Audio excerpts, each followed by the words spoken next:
time again, just 5 days away, and looking forward to representing the Sun Belt and kicking it off against the Trojans of USC next Saturday night. I think everybody in the country will have played by the time we kick off, but we're ready to go. Players off today, resume practice again tomorrow.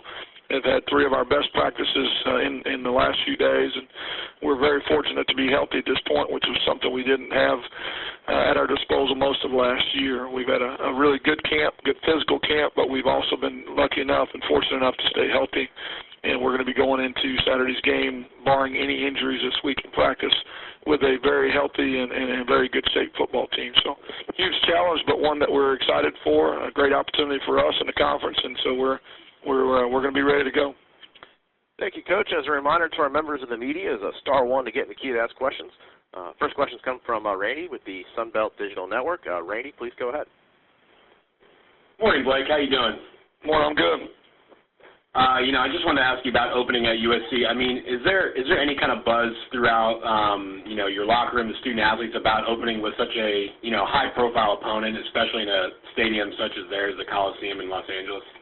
Well, there's buzz around the first game regardless, but, you can tell the kids, they know who we're playing.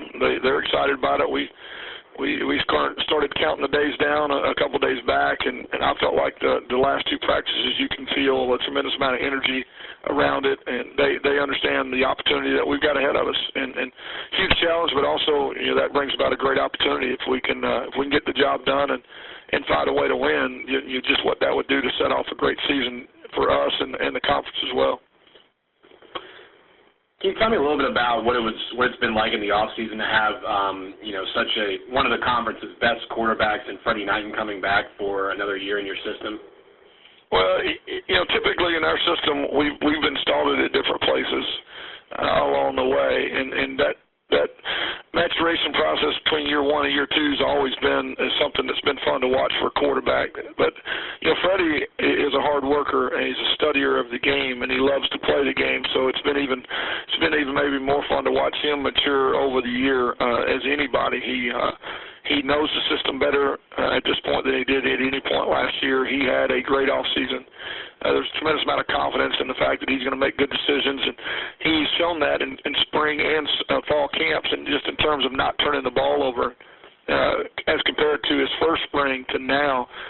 He's reduced his turnovers in half or less than half of what he had last spring. And you're seeing him take more command, be more of a leader, and it's just it gives everybody, coaches and players alike, a lot of confidence in the fact that we're going to be successful on offense with a trigger man like Freddie. Thanks, Coach. Appreciate it. Good luck on Saturday. Thank you. Thank you, Randy. Our next questions come from Little Rock, Arkansas. Carl, please identify yourself and go ahead.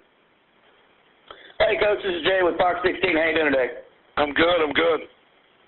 Hey, I just wanted to touch on, what do you expect out of the rebuilt defensive line going into this game, and especially against opponents such as USC?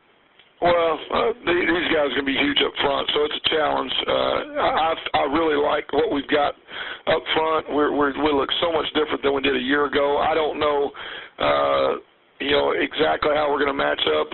We've seen them on film, and we know they're good, and there's a ton of All-Americans up on front and draftable players, so the challenge is huge. We're going to play a lot of guys, try to stay as fresh as we can, try to use numbers as much as anything. But when you look at that 2 deep and 3 deep for us on the defensive line, especially on the interior, it's almost all new faces with the exception of Chooks Oda, and we do look a lot different than a year ago. We're sturdier, we're built better, we're playing better at this point than we did at any point last year on the front. We've added some guys that can help in some depth and some strength areas, and the challenge is just out. They are talented. They're very good at what they do. They're ranked like they're ranked for a reason.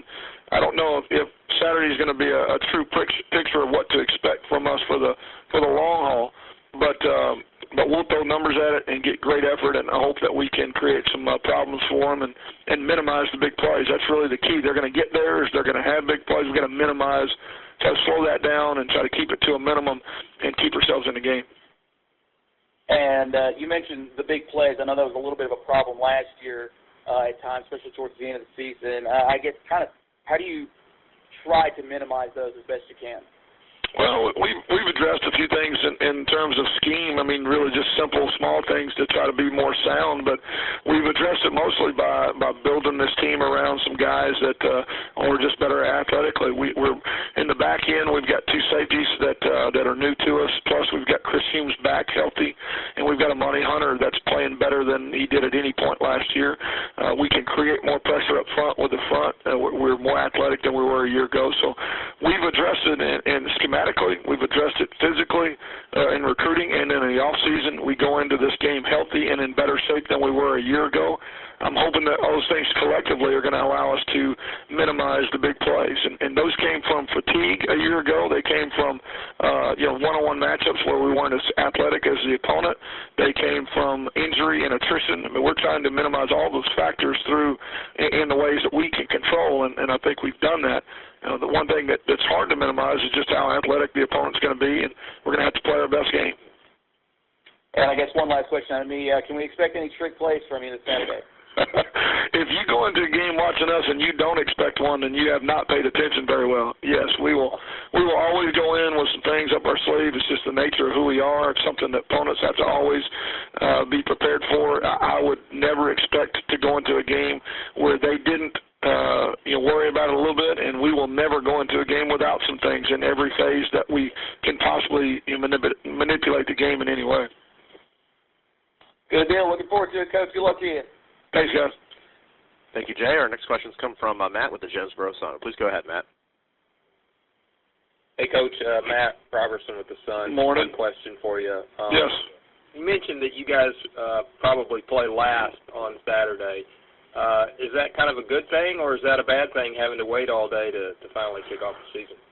Well, yeah, you don't like waiting around all day. That's part of it. The good thing is there'll be a ton of good games on to watch. Guys will be excited. We've kind of been starved from football for a while without having anything on TV, and so they'll at least have the opportunity to be watching. You never want to play late at night because just the nervous energy, but luckily we've got some guys that have been around. We've got some veterans that have been through this before, and they really don't see that being a factor. They'll be ready to play. It's the first game of the year against a historic opponent in a historic stadium. So I don't think we could play it at 8 in the morning, 8 at night, or anywhere in between, and these guys are going to be ready to go play.